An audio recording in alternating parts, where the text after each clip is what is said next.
Anda harus pinter seperti ini ya sebelum menggunakannya ya. Tujuannya adalah untuk agar larut dan tidak ada gumpalan pada saat menggunakannya. Insulin ini jenisnya itu tuh ada banyak, ada yang sifatnya reaksi cepat, ada yang short acting atau dia hanya sementara, ada yang intermediate dan long. Itu yang reaksi cepat itu biasanya pasien dengan kegawatan hiperglikemi. Hiperglikemi itu apa? Kelebihan kadar gula. Kadar gulanya lebihnya berapa? Lebih dari 200 untuk yang dia sewaktu ya, kapan saja diukur lebih dari 200. Atau kalau misalnya gula darah puasa itu lebih dari 140. Oke, pemberian insulin ini biasanya untuk kegawatan yang rapid acting itu tuh reaksinya cepat, 15 menit langsung bereaksi insulinnya, langsung bisa membawa glukosa ke sel tubuh gitu. Nah, durasi puncaknya itu sampai 1 sampai dengan 2 jam gitu. Tapi dia masanya habis 4 sampai dengan 6 jam. Jadi sudah tidak ada insulin yang tadi disuntikan. Kalau yang reaksi pendek itu dia bertahannya 30 menit dia bereaksi, terus 1 sampai dengan 3 jam dia berfungsi secara maksimal, terus dia habis sekitar 6 sampai dengan 8 jam. Ya. Untuk yang dia intermediate itu biasanya di Indonesia jarang. Intermediate atau yang long acting itu biasanya 12 jam sampai dengan 24 jam. Jadi suntikannya itu paling cuma sehari itu sekali kalau dia kadar glukosa darahnya bisa dinormalkan dalam waktu 12 jam. Kalau misalnya dia 24 jam itu biasanya di MT kedua yang dia hanya untuk bantuan saja ketika dia kekurangan insulin di tubuhnya. Jadi tidak yang paten benar-benar dia punya. Untuk yang tipe 1 biasanya gunakan yang Novorapid ini. Jadi ketika dia makan dia bisa langsung menghentikan. Itu reaksinya juga lebih cepat. Ya. Bisa dipahami? Ya, kebutuhannya untuk basal. Pak, setelah makan baru apa baiknya gitu? Iya, kalau enggak yang untuk yang short itu 1 jam setelah makan itu yang short itu kan butuh 2 jam ya untuk proses di lambungnya. Setelah itu diserap gitu. Itu yang short.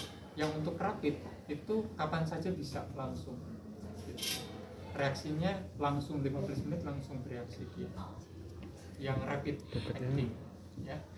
Ini yang di pasaran itu ada Novorapid ini yang dia mudah untuk digunakannya, pasiennya pun bisa langsung menggunakannya sendiri. Sampai di sini lagi ada pertanyaan? Untuk dosisnya, ya? Cukup ya. Untuk dosisnya itu tuh 0,1 per kilogram berat badan. Misalnya nih berat badannya 60 kg, maka dikalikan 0,1, jadi kira-kira 6 unit kebutuhannya. Itu yang kadar glukosa darah misalnya kurang lebih 200 sampai dengan 300. Tapi kalau misalnya lebih itu bisa dikalikan ke 0,5. Kalau 60 berarti dia kemungkinan 30 dibagi 2 atau 3 kali 15, atau dia dibagi jadi 3 kali juga bisa dipahami? Bisa ya pemberiannya, tapi tetap instruksi dokter. Nah, ini perhatikan baik-baik. Ketika Anda memberikan insulin, pastikan Anda sudah mengecek kadar glukosa darahnya ya, dan dia harus di atas 200. Karena kalau misalnya kurang atau hipoglikemi, pasien bisa meninggal seketika. Iya, pasien bisa meninggal. Jadi hati-hati ya. Anda harus pastikan kalau Anda disuruh untuk melakukan penyuntikan insulin, Anda harus cek dulu kadar glukosa darahnya. Gitu. Karena kalau enggak, Anda yang bertanggung jawab ketika pasien meninggal. Ya. Jadi pastikan dia itu hiperglikemi. Kalau hipo itu salah, Anda langsung suntikan insulin. Itu kasih gula dulu, ketika sudah meningkat baru dikasih insulin. Bisa dipahami? Bisa. Ya. Ada yang ditanyakan? Cukup ya. Oke, kita penyuntikannya itu tempatnya, lokasinya ada di bagian deltoid, bisa di bagian perut ya, terus bagian paha atas atau bagian belakang, juga bagian perut belakang juga bisa ya. Nah, masuknya itu tuh subkutan atau di bawah kulit ya, karena jarumnya cuma kecil seperti ini.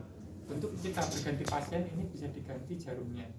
Ini karena sering kena kantong, jadi belok dia, kantongnya terlalu keras. Atau ada yang mau coba? Ini aja Pak yang dekat. Terus Anda perhatikan juga di sini dia itu tuh expirednya kapan. Ini kan terlihat 10/2018. Ini udah lama banget ya. Biasanya ini dia akan berubah.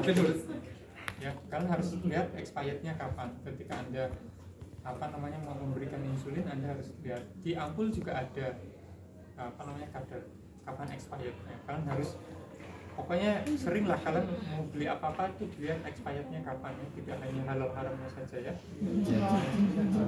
Ya Pak, makan yang basi. Makan ayam basi halal. Oke, penyuntikannya sebutan berarti kita harus 180 derajat, harus tegak lurus ya.